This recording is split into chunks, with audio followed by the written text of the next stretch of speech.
Ben Zafer. Eskiden emniyette komiserdim. Gençtim. Hayatın her şeyini kanunla açıklayabileceğimi sanıyordum. Ama insan yaşadıkça anlıyor. Her şey dosyaya girmez. Bazı şeyler ne yazıya dökülür ne dile. O yüzden bu kayıt resmi değil. Bu bir uyarı. Olay 2015'in sonlarına doğru başladı. Bir cinayet ihbarı geldi. Küçük bir ilçede, metruk bir evde genç bir kız kendini asmıştı. Konu sıradandı ama ortam değil. Odaya girdiğimde bir şeyin yanlış olduğunu hissettim. Kızın gözleri hala açıktı. Tavan yerine beni izliyor gibiydi. İntihar notunda tek bir cümle yazıyordu. Zuzula. Başta ne demek bu diye düşündüm. Ama olay sonrası bana garip şeyler olmaya başladı. İlk gece odamda yalnızken aynada arkamda bir gölge gördüm. Siyah, ince uzun, hareket etmiyordu. Döndüm, kimse yoktu. Sonra her gece aynı kabus. Bozkır gibi bir yerde, çamursuz ama kuru toprak. Toprağın üzerinde çıplak ayaklı insanlar. Hepsi yüzlerini elleriyle kapatmış, ortalarında. Simsiyah saçlı, gözleri tamamen siyah olan bir kız bana bakıyor. Ben senin eşinim artık diyor. Bu cümleyle uyanıyorum.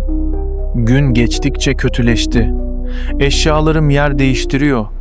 Kapılar kendi kendine kapanıyor. En kötüsü sesler. Zafer. Sadece fısıltıyla adımı söylüyorlar.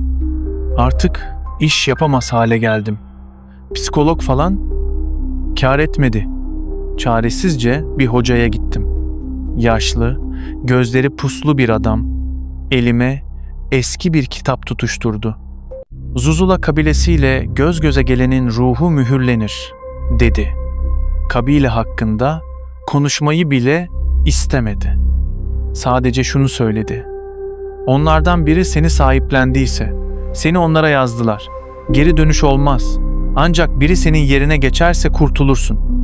İçimi bir korku sardı. Emniyette bu işlerle ilgilenen birimden eski bir dostum vardı. Ona ulaştım. Gizli bir arşivde beni görünce bile rengi soldu. Sen hala hayatta mısın? Dedi. Ben bir şey anlamadım.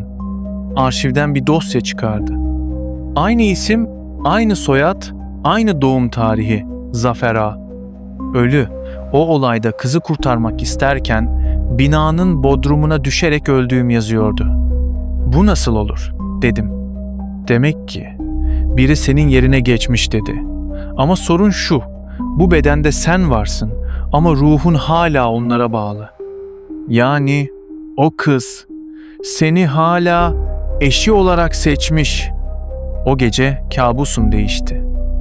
Artık o kızla aynı çadırdaydık. Zuzula kabilesi bir daire yapmıştı etrafımıza. Kız bana yaklaştı. Neden beni reddettin Zafer? Ben seni bekledim. O anda gözleri karardı, yüzü çürümeye başladı. Bir iskelete dönüştü. Ama sesi hala duruyordu. Sıradaki düğünümde gelinliğimi senin derinden dikeceğim. Uyanamadım. Bu sefer kabus değildi. Gözümü açtığımda odamın köşesinde siyah bir figür bana bakıyordu. Fısıldadı. Kaçtığını sandın ama seni ben buldum kocam. Sabah cam kırıkları içinde uyandım. O günden sonra hiçbir hocaya gitmedim. Hiç kimseye bir şey anlatmadım. Çünkü biliyorum. Artık benim yerim onlara ait. Ama bunu neden anlatıyorum biliyor musun? Eğer bu hikayeyi dinliyorsan, Zuzula seni de gördü ve başucunda sana bakıyor. Belki de beni bırakmak için senin benim yerime geçmeni bekliyorlardır. Hazır mısın? Kapatma telefonu. Karanlıkta bir fısıltı duyarsan sakın cevap verme. Çünkü sıra sende.